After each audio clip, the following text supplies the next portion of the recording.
हाँ जी बच्चों, जो मैंने पहले लिंक भेजा था उसके अंदर आपने अभी अभी पढ़ा है कि वर्ण क्या होता है, भाषा की सबसे छोटी इकाई।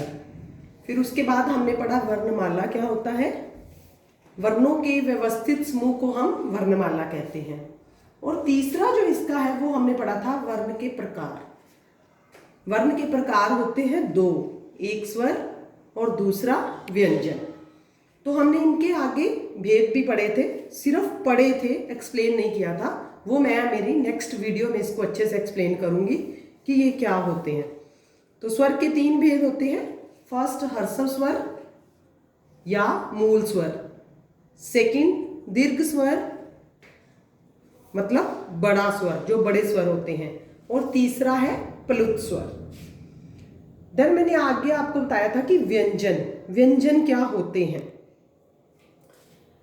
व्यंजन होते हैं जो स्वरों की सहायता से बोले जाते हैं, लेकिन स्वर बिना किसी सहायता के बोले जाते हैं।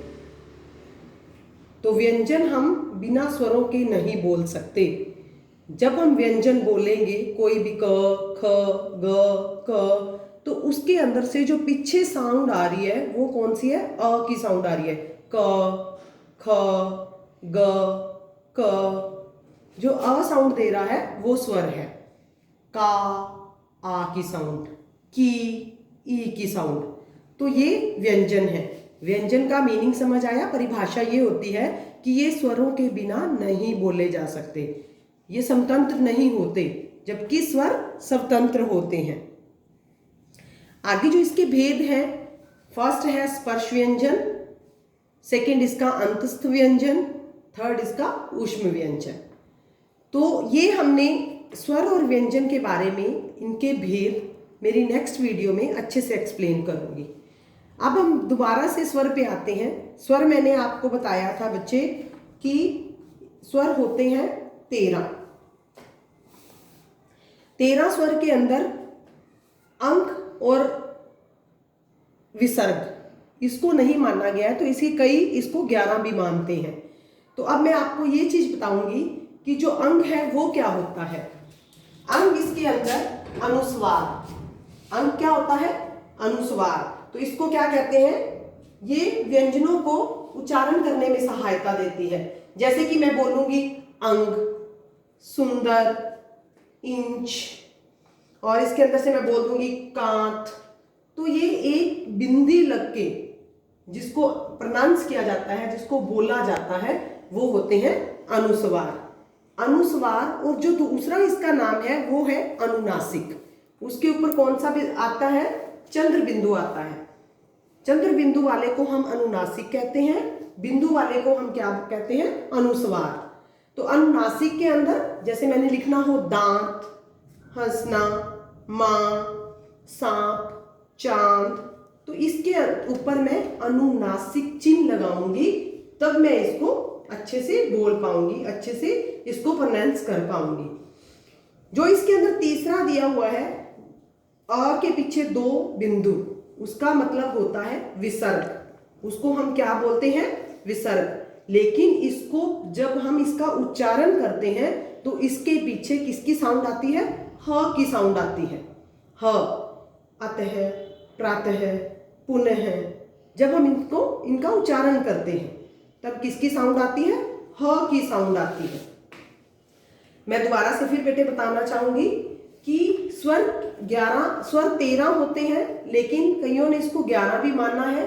क्यों? क्योंकि जो अंग और अंग खाली है, जो पीछे 2 विसर्ग वाला अंग है, वो दोनों को अलग से नाम दिया गया है। जैसे अंग को अनुस्वार का, और जो आगे अनुनासिक है ये इसके साथ ही है, अंग अनुस्वार के साथ ही। क्यों? एक बिंदु वाला है, एक चंद्र बिंदु वाला है, और जो तीसरा दिया है वो विसर्ग है। तो अनुस्वार क्या होता है? अनुस्वार होता है कि यह बिंदी नासिकीय व्यंजनों का उच्चारण देती है। नासिकीय व्यंजन क्या होती है? जिनको हम नाक के द्वारा बोला जाता है। जब हम बोलते हैं तो नाक में से आवाज निकलती है। अंग, सुंदर, इंच, तो ये नाक से हमें आवाज आ रही है। तो दूसरे को हम अनुनासिक कहते हैं। तो इसमें स्वरों का उच्चारण मुख और नाक दोनों से किया जाता है। अनुनासिक का जो शब्द होते हैं उनका उच्चारण किसके द्वारा किया जाता है? मुख और नाक के द्वारा। जैसे हंसना, दांत, माँ, चांद, सांप। बच्चे ये समझ आया कि अनुस्वार और अनुनासिक में क्या डिफरेंस होता है, दोनों में क्या फर्क है। तीसरा है अंग खाली, अ के पीछे 2 बिंदु, इसका मतलब होता है विसर्ग। इसको विसर्ग भी कहते हैं। यह हमेशा शब्दों के अंत में आता है और इसका उच्चारण ह जैसा होता है। ये पीछे ह की साउंड देता है जब हम इनको बोलते हैं। अतः, पुनः, प्रतः, तो ये क्या है? ये विसर्ग है।